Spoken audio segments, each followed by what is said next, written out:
Naku, sa totoo lang po mga kababayan, magugulantang po kayo dito. 1 hour and 4 minutes na tayo. Alam nyo kung bakit masabi kong magugulantang kayo? Eto, Lucas Bersamin. Kilala nyo naman si Lucas Bersamin. Saan na ba si Lucas Bersamin? Eto na, mga kababayan. Pilipinas Today ulit. Ma'am Susan Vergara and kay Ma'am Rosana Ragudo and kay Kasmut. Ayan. Eto na. Mamimi Ramirez ng Taiwan. Eto mga kababayan, kay Lucas Bersamin. Sa mga hindi po nakakakilala kay Lucas Bersamin, si Lucas Bersamin po ay isang Supreme Court ex-CG, Chief Justice, Lucas Bersamin. Actually, mga kababayan, siya yata yung pinalitan ni Boyeng Rimulya. Correct me if I'm wrong si Lucas Bersamin. So ito po ang sabi ng Pilipinas Today. Senator Bato de la Rosa maaaring arestuhin based sa ICC warrant according kay Lucas Bersamin. Si Lucas Bersamin nagsabi niya 14 hours ago ito na post ng Pilipinas Today.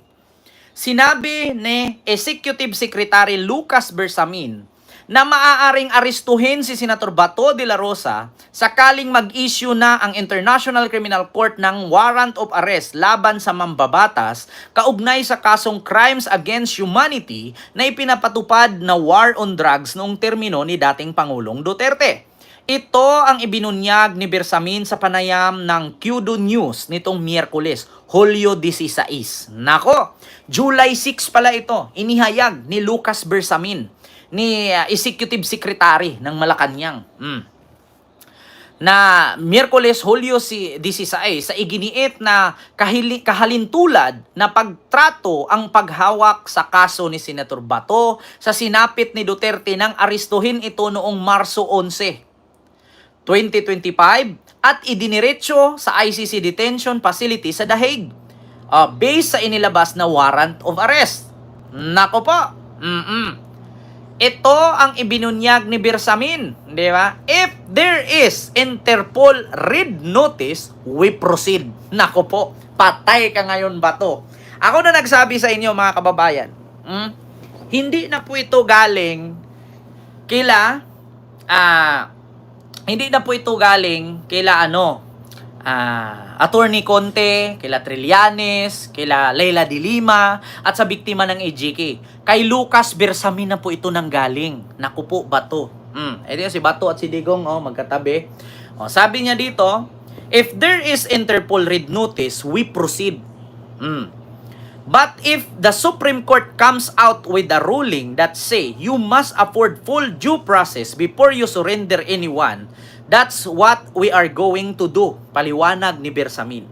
Ipinaliwanag pa ni Bersamin na kahit kumalas na ang Pilipinas sa ICC, nako po, ipinaliwanag daw ni Bersamin na kahit kumalas na ang Pilipinas sa ICC, nako po, noong panunungkulan ni Duterte sa Malacanang, obligado pa rin ang gobyerno na makipagtulungan sa International Tribunal upang arestuhin si Senator Bato pag lumabas na ang warrant of arrest laban sa kanya. Nako po.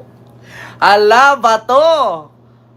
Walang saysay yung sinasabi ninyo, walang jurisdiction ang ICC kahit tinanggal na ni Digong ang ICC or ang Pilipinas sa pagiging miyembro ng ICC. Kasi ang sabi dito, kahit na kumalas na ang Pilipinas sa panahon ni Duterte, obligado pa rin ang gobyerno na makipagtulungan sa International Tribunal upang arestuhin si Senator Bato kapag lumabas ang warrant of arrest laban sa kanya. It's up to the ICC to make that decision. It's really a matter of us not having anything anymore to do. Sabi ni Bersamin sa kaso ng senador. Nako po, mga kababayan. Halaka Bato. Diba? Dynamic Jilly Line. Hello po. Si De La Rosa ay itinuturong number 2. Nako po. Itinuturong number 2. Sabi nga ni Attorney Cristina Conte, sunod daw talaga si Bato na target. Itinuturong number 2 sa mga inakusahan sa pagkasangkot sa pagpatay ng libu-libong pinaghihinalaang drug personalities nang ipinatupad ang anti-drug campaign ni Digong mula ng nanungkulan bilang alkalde ng Davao City hanggang mahalal na pangulo ng bansa noong 2022. Nako po, hanggang 2022. Hanggang sa mahalal na pangulo noong 2016 hanggang sa 2022. Ito po mga kababayan. Ito po ang post ng Pilipinas Today. Bilang na ang masasayang araw mo, upaw. Sabi ni Ma'am Ginger T. Naku ba to? Magluto ka na ng mga ano dyan, ha? Nang nakaraan, nakita ko pa naman sa vlog mo, nagluto ka ng kambing. Ano ba yon? Sinigang na kambing ba yon? Naku, Sir Bato, hindi kaya kang protektahan ni Aimee dyan. Sana nga, sabi ni Ma'am Helen, ipakulong nyo na lahat ng kalyado ni Digong para matapos na yung problema niya sa Duterte para iba naman yung harapin, di yung puro Duterte kayo dahil nakakaumay na kayo. Antay ka na lang Bato sa takdang aresto mo, sabi ni Hilda Garsula. Ayan mga nagko-comment. Ala, samahan mo. Ano pa hinihintay ng ICC? Arestuhin na yan. According nga kay Senator tawag dito, kay attorney mga kababayan na kay attorney tawag dito Maria Cristina Conte na ito nga, wait ha, saan ba yon? Na pagkatapos daw ng hearing sa September ay ilalabas na daw yung warrant of arrest pagkatapos ng hearing ni Duterte sa September. Ayan maglabas ng arrest warrant pagkatapos ng hearing sa September. Bingo! Ito po mga kababayan, ito po ay sa DZMM Teleradyo. May isyong arrest warrant versus Duterte allies pagkatapos ng September hearing or after September hearing. Nako po mga kababayan. Diyos mio marimar. Kaya sabi ko sa inyo mga kababayan, good luck.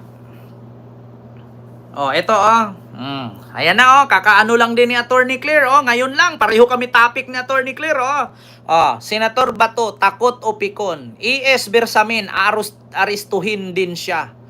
Senator Bato de la Rosa ready nang magpa-aresto sa ICC. Nako po. Ayan na nga, mga kababayan. Ay, nako, good luck. Actually, mga kababayan, may proseso kasi yan. Huwag nating madaliin yung ICC. Si Digong nga Kahit gaano ka-powerful kapag ICC at gobyerno magtulungan. Di ba? Meron nating kasabihan, mga kababayan. Kapag nagtutulungan, walang mahirap. Kapag nagtutulungan, walang matagal. Basta maayos ang pag-uusap at pagtutulungan. Pero pag madaliin kasi natin, baka maunsami pa makalipad pa ng ibang bansa at mag-file ng asylum, parang si Roque. Yes, Kasmo, totoo po yan. Diba? So alam nyo na, mga kababayan, dito tayo, sunod, panghuli nating pag-uusapan.